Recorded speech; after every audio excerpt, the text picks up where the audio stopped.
To tank or not to tank? That is a question. To tank or not to tank? 10 games left on the year.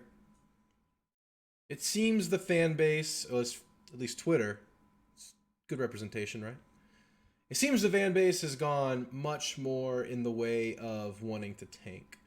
It seems like less and less people are holding on to the notion that the Spurs should try to make the play in and furthermore the playoff if possible. And I get it. I think this comes from last week's Friday game. Hyped up game. I talked about it in several videos. I highlighted it since I started doing the Spurs Weekly Update, which this is a Spurs Weekly Update. Tune in every week. But I've been hyping this game up, the Spurs versus the Pelicans, because that was a battle of the standings. That was an opportunity to, kind of push forward and make that real push towards that 10th seed that they currently occupy. Yeah, they're back in the 10th seed now that the Lakers beat the Raptors the other day. And I had talked about it for the previous 2 weeks, and the Spurs had done enough to stay relevant coming into that game. And we all saw it. Pop didn't really talk too much about it. I'm not going to talk too much about it, but that game sucked. Spurs just shit the bed on that one. I mean, maybe the big game got to them, overthought it, got taken over by the moment. I'll circle back to this because I just thought of something that pertains to my overall argument, and you'll see where that goes. But anyway, I think that game and a little bit even the Warriors game kind of swung fans really onto Team Tank because the Warriors were beaten down with their injuries and the Spurs barely squeaked it out. But it was on the road. Spurs aren't perfect. They were missing Steph Curry, Draymond. Spurs were missing Lonnie Walker, so another one of those, fair trades. But Spurs barely squeaked that one out. Needed some crazy ref action for it to happen. All of which were good calls, just not ones that you would typically see with the Jakob over the back by, was it Kuminga or Kevon Looney? I don't remember. I think it was Looney. But yeah, it just seems like this last few days, everyone's Team Tank. If you are holding out on Team Playing, I am 100% against the tank. I'll tell you why. First of all, the Spurs have a ton of young, promising talent right now. And yes, I know no one's a superstar. There's a star. There's an all-star on the team. It's DeJounte Murray. And I'm not saying Devin Vassell is a star. I'm not saying he's a year away. I'm not even saying Keldon is or Jakob is. They have their flaws. They're not there. But, damn it, they've progressed. I mean, Keldon's a sharpshooter right now. Jakob's one of the most serviceable defensive bigs in the league right now. And then DeJounte. So the Spurs have a large pool of young, developing players right now. And there are 10 games left in the season. If you're tanking, these 10 games are pretty meaningless. And if there's any meaning to them, it's to lose the game, which is not indicative of what the rest of their careers might be like. And yeah, it's just a small chunk of their career. It's only 10 games. They're all super young. They'll have opportunities later. But what I'm getting at is that in their formative years, for them to have 10 or more now, because they haven't been tanking, 10 plus meaningful, competitive, playoff-like games under their belt, and this is if they don't make the plan. If they have these games under their belt, those are some tough lessons they're not going to have to go through when they're finally competing or contending or at least a serious threat to make noise. Because right now, I'm not arguing that the Spurs are a threat to make any kind of legitimate noise. At best, they sneak into the 8th seed, they make the playoffs. At absolute best, they're probably losing in 5 games, 4 games maybe. But you think about, let's say dream scenario. Spurs draft the 4 of their dreams. They get Paulo Blanchero. And then they go and sign Zach LaVine in the offseason, and they sacrifice all 3 picks and 1 young player to achieve this. So it's the same team. You add these 2 pieces, subtract 1 guy. I don't care who. We'll just say there's 1 guy missing. Let's say I'm not going to give a name. You get rid of 1 player to make this happen, which is on the table. That's my second point. But we'll get to that. Let's say the Spurs get their dream team. And they're a 6th seed next year, somehow. I mean, DeJounte's an all-star. LaVine's an all-star. I'm not saying this is going to happen. I'm just saying super hypothetical, crazy situation. Let's say they're in the playoff next year, 6th seed. They're not in the play-in. They're competing with Jokic or whoever they're playing in the first round. And it's not their first experience in these meaningful games. Or worse, it is their first experience in these meaningful games because they spent the entire last year, their first year together with the Reigns, without DeMar or LaMarcus or Rudy or Patty. They spent those meaningful opportunities tanking, throwing games, losing on purpose. They spent their time not trying to play the game the way it's designed to be played. And yeah, I mean, I get it. You raise your chances. I get why you tank. But what I'm saying is the Spurs have so much young talent right now. They're in a position to make these games extremely meaningful. And even more so if they can sneak into that 10th seed. Yeah, maybe only get 1 game out of it. Maybe 2. Maybe 6. Maybe 6 more meaningful games. Maybe 6 more chances. And this is going to sound crazy. Maybe, 2 chances to win. And then maybe you get 4 chances to fail. But shit, we've all heard gurus, right? I mean, we've all heard like success podcasts, or if you're in sports, you probably had speakers who tell you that failure is the best teacher. Failure teaches you the most concrete lessons. It sticks the most. You feel it the most. You remember what you feel more than what you're told. It's all corny shit. But I mean, it's true, right? You remember the things that made you feel a certain way. I just think with how young the Spurs are right now, and how many of those young guys are playing meaningful minutes, that there is so much to be gained by making the end of this season meaningful with benefits potentially. The benefits of playing in 1, 2 play-in games or making the playoff.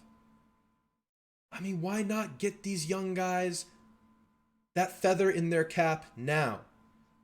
They're not serious contenders now. They're not. But when they are, that first year in, it won't be their first rodeo.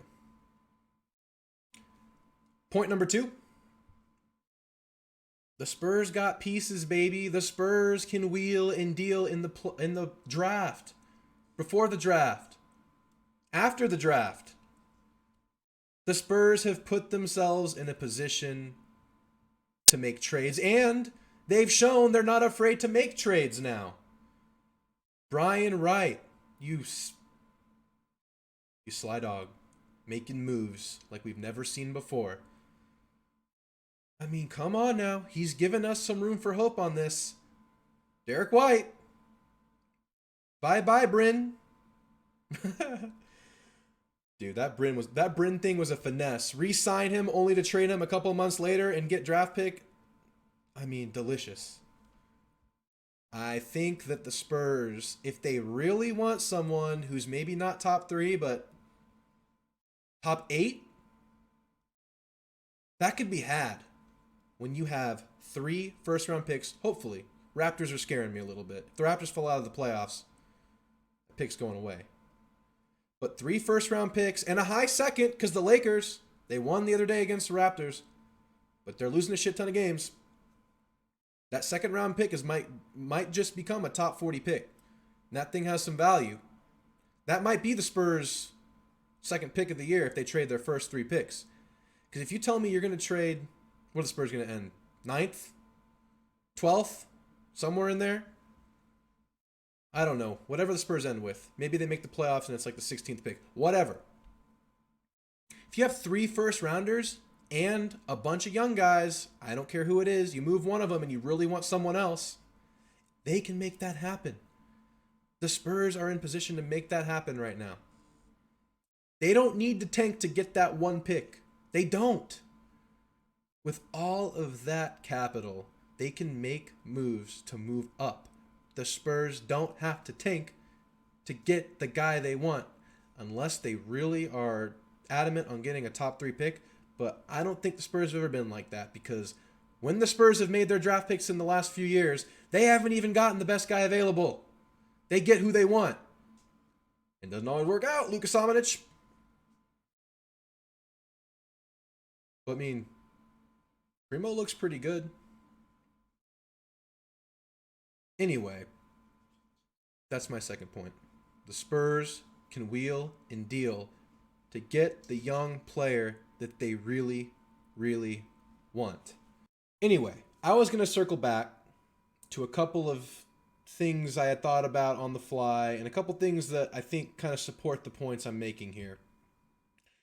The one I thought of on the fly during this discussion is when I was talking about the Pelicans and how they just shat the bed that game. Yes, maybe the Spurs, definitely the Spurs have a talent issue. There's a personnel issue. And I think it's mostly in team structure, not necessarily purely talent, though you always want more talent.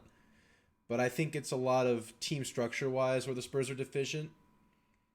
Regardless, the point I'm trying to make here is when the Spurs shit the bed like they did against the Pelicans, that's lack of experience. We know the Spurs can compete with the Pelicans because we've seen the Spurs compete with good teams this year. Maybe not on their best nights, but talent for talent, the Spurs have competed with the Bucks, the Suns, the Warriors. Beat the Warriors twice on the road. Once was a broken Warriors, but still compete with these good teams. We know the Spurs could have competed with the Pelicans, but the bed was shat. I don't want that to keep happening when the Spurs are finally actually ready to make some noise. These are lessons that need to happen as early as possible, in my opinion. And I think having the opportunity to play in these meaningful games gives the Spurs more high-pressure situations to, let out the gas, get those out of their system. It's going to keep happening forever, but at least they know how to handle it. At least they've been there. At least they know how to respond to it. And at least it's not a foreign thing. I just repeated the same thing 4 different times, but you know what I mean. I mean, like I said, dream scenario. Spurs get their dream team, whatever their dream team is. And that situation comes up where they have a dud. In the playoffs, maybe. Or in a play-in situation. It wouldn't really matter as much in a play-in situation because there wouldn't be a way to come back from it. If they shit the bed in the play-in, the bed has been permanently shat. But if they shit the bed in a playoff game, they're going to be able to lean back on experience. We've been here before. Maybe not think about it, but they've been there. It's something they've gone through. I mean, have you ever had a job and something comes up for the first time and you don't really know how to handle it, but then it happens again and you're better at it and you can kind of handle it and you know what to do? Exactly the kind of lessons that they'll be getting if they are able to finish out the season strong and running and sprinting to the end instead of kind of half sprinting and then piddling a bit. I don't even know what a Spurs tank would look like. I mean, is that resting DeJounte every game? Is that shutting guys down? Is that resting fourth quarters? Fourth quarters are important. Obvious statement. But for development, for the argument, fourth quarters are important. That's where you're going to game on the line. I just think the Spurs have an opportunity to get some of those out of their system and get them under their belt. That's all. I think that those kind of games, they're going to happen. Got to learn how to react to them. Another point that supplements my previous point. Point number 1. This is point 1, subpoint A. the Spurs development system has been pretty good. Spurs development system has been pretty good. And I've been seeing an egregious amount of people on Twitter. Twitter should not guide my thoughts, but it does. I've seen an egregious amount of people on Twitter giving up on Vassell. Devin Vassell. Oh, he hasn't progressed since he became a starter. I haven't seen what I wanted to see out of him this year. He's been good. He's been good. Vassell's had some really good moments. He's a year 2 player. And I'm sorry, he doesn't have Tim Duncan around him. He doesn't have Ginobili, Parker, Kawhi Leonard. He's being asked to do quite a bit for his age. And yeah, maybe not high usage wise, but there's a high responsibility on such a young project-like player. Let's bring up some examples. One of them is super obvious and salient and right in front of our faces, and that's DeJounte Murray. How many people gave up on him in year 2, 3, 4, and 5? How many? A lot of people. A lot of people gave up on him. All of a sudden, year 6, all-star. Two-way, top 10 two-way player in the league, maybe? Maybe an all-defensive team nod? Definitely gained the respect of the league. Kawhi Leonard. Changing subjects to Kawhi Leonard. Yeah, he showed a lot of promise early. You know, he had all of the measurables. The arms, he was pretty buff. The hands. He was like a stone cold assassin kind of guy. Yeah, he had that, and he showed promise. But how would he have looked in those early stages without Tim Duncan, Tony Parker, Ginobili, Boris Diaw, just, the guys. The crew. How would he have looked shouldering that bigger load? How would he have looked shouldering it?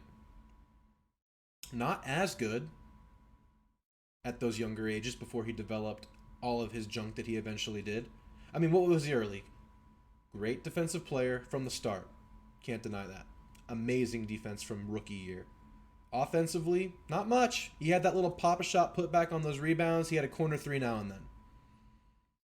I mean, that would have been enough to give Spurs fans pause these days without those great players around him. And yeah, he showed flashes. 2013 playoffs, specifically the finals, 2013. Obviously, 2014 finals was his breakout. 2014, 2015, he maybe didn't live up to that, right? He wasn't an all-star yet. He wasn't taking over games yet. And yeah, there was still a bit of load to be taken by the big 3.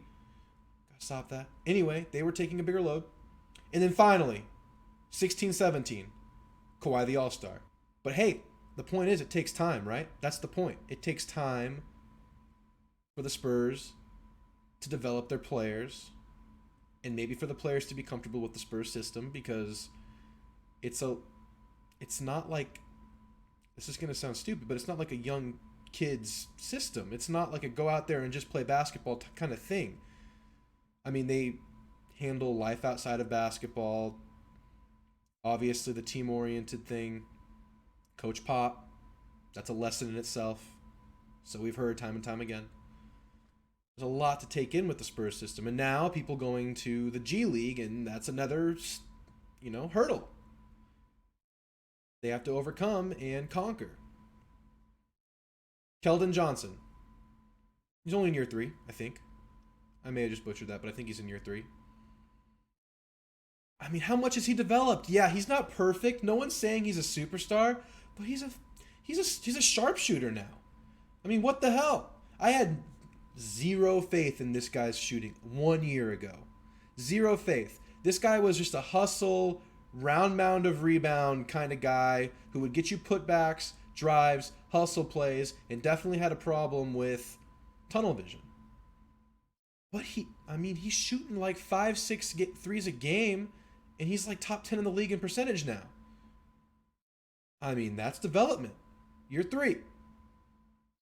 Jakob Poeltl. Kind of a forgotten high draft pick with Toronto. He's kind of a forgotten guy. Overshadowed by Spicy P, Pascal Siakam. Who's Jakob Pertl? Well, now everyone knows who Jakob Pertl is. He's one of the best defensive big men in the league, and he's not perfect. He might not even be the big of the future.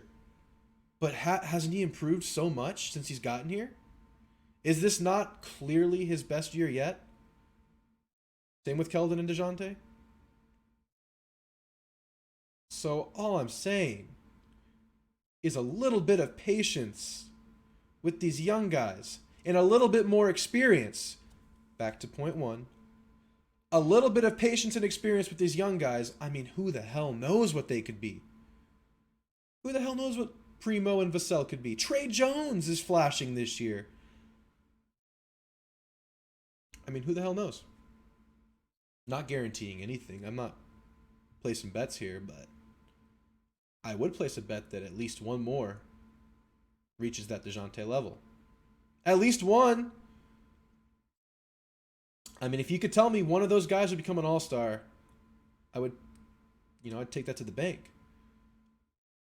If you just guarantee me if I play them all, one of them will become one of those guys, great. You got two now. You got two franchise pieces now. Not necessarily, because you never know if people are going to stay. But two homegrown guys, and that's the best chance you have at getting someone to stick, right? If they're homegrown, drafted, and they stick around and they find a home. Who is to say that none of these guys are going to pan out? Don't give up on Vassell, guys. Whoever's doing that, don't give up on them. I mean, give up on them when they're gone. Because look at Lonnie. I mean, I'm not saying Lonnie's the greatest ever, but he's showed improvement over the last few games, and who knows what his future holds, but I mean, there's a chance, right? There's a chance he's back. Whereas a few months ago, we were just, no sir, no Lonnie. But those are the two supplemental points I thought I'd make. There's a lot of reasons not to tank, and I think these are the clearest ones, and I think I'm not the only one that thinks these things. I think a lot of people can come to this conclusion, but a lot of people are, I don't know, I can't put words in people's mouths. Why do people want to tank? Do people want to pick 3 players in this draft? The Spurs have a buttload of young talent right now. You just need to get that young guy who plays the 4 or 5 position that's not a stiff that's under the rim the whole time in Jakob. You need a floor spacer. Jakob is not a stiff. I was dirty there. Jakob's a very mobile guy for his size. But they need that, that 4, because, we love Keldon, but he's not a 4. Keldon's a 3, and he's been playing 4 for 2 years now. Yeah. Spurs shouldn't tank, guys. I think it's clear. I don't know how we're so in on this tanking thing. The Spurs are circling back. I went ahead of myself. Spurs have 3 first-round picks. They should not be spending each pick on a young guy. I don't think that's the move when you have this much young talent now. You consolidate, and you get the guy you really, really want. And that's it. And you don't have to tank for that. I suppose I should loop into the Spurs weekly update, which, like I said, is weekly. Let's go over the standings, because that's what we've been talking about the whole time. Spurs are 11th. Honestly, not much has changed. Pelicans dropped a game. Lakers won a game, so they flip-flopped. But the Spurs are still 2 games out. I think they were 2.5 games out last update. Even better position. Finally, Blazers are falling. We knew it was going to happen. Spurs just have to show up and take care of business because they play the Blazers 3 more times this season. Just go take care of business. They're outmanned. Speaking of tanking, they're in a full tank. They're resting Nurkic, Lillard. Josh Hart is now missing games. So 3 real rotational players that they have. And now Drew Eubanks just runs the show. So full tank. They're also resting Anthony Simons, who they just kind of broke out this year, and they're just breaking out? No, sir. Sit down. But anyway, 2-game week. Pretty big games. Wednesday, just take care of business, Spurs. Come on. Just beat them. They're in full tank mode. And guess what? Another point. This is the worst year ever to tank because there are so many bad teams right now that the Spurs... I mean, what would be the point of tanking with 10 games left? They're not catching these really bad teams. They're not going to lose better than them. Portland's one of them. Go beat Portland. Saturday, let's run it back, baby. Let's go beat the Pelicans. They showed you up on your home court in a meaningful game. Go in there having won 3 in a row, 2 in a row, and go make it 3 in a row. And go get that meaningful win. And go be sitting pretty 1 game out of the 10th seed. Who do the Pelicans play next? Chicago. Chicago does good against the subpar teams. You know, Brandon Ingram's not back yet. We don't know. He might be there Thursday. We don't know yet. Chicago probably wins that game. It's in New Orleans, but they have a pretty weak home court advantage. That's a Chicago win. And then the Spurs get them. They could be tied by Saturday if the Spurs take care of business Wednesday. Is that how it is? I actually haven't paid attention. They might not be tied. They'll either be tied or like 0.5 down. And then they have a big one Sunday. Pels Lakers. That's pretty meaningful, right? And then Pels Portland. I mean, Portland's falling, but they're in there. Keep an eye on it. Keep a closer eye on the Lakers because we also have their 2nd round pick. I don't know, though, because Philly's been really bad. Even though they've won some games, they have not looked great. They have not really gelled yet. It's a new thing, and it's James Harden. Look out for that. And then we just talked about it. They play New Orleans. It's on ESPN. Spurs don't play that day. Watch that game. Come on, Spurs. Let's just make the play-in. Why not? Wouldn't it be fun? Meaningful game to cheer on the squad? Let's get it done. Let's get in. Let's get our hands dirty. Let's learn. Let's fail. Get these young guys some minutes. So I do weekly videos. Come out early in the week before the first game. I was saying Sunday, Monday, but since the game wasn't until Wednesday, I thought I'd wait a little bit. And then if something big happens, I'll make a video now and then. But the weekly update, I talk about the week of games and whatever's hot, whatever's the topic right now. And right now it's tanking or not tanking. So subscribe, tune in, comment. We'll start discussion. Let's start a dialogue. Let's talk Spurs. Gonna make the plan. Go Spurs, go.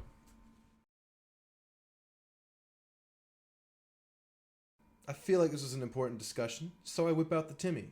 I whip out the Timmy whenever things get real.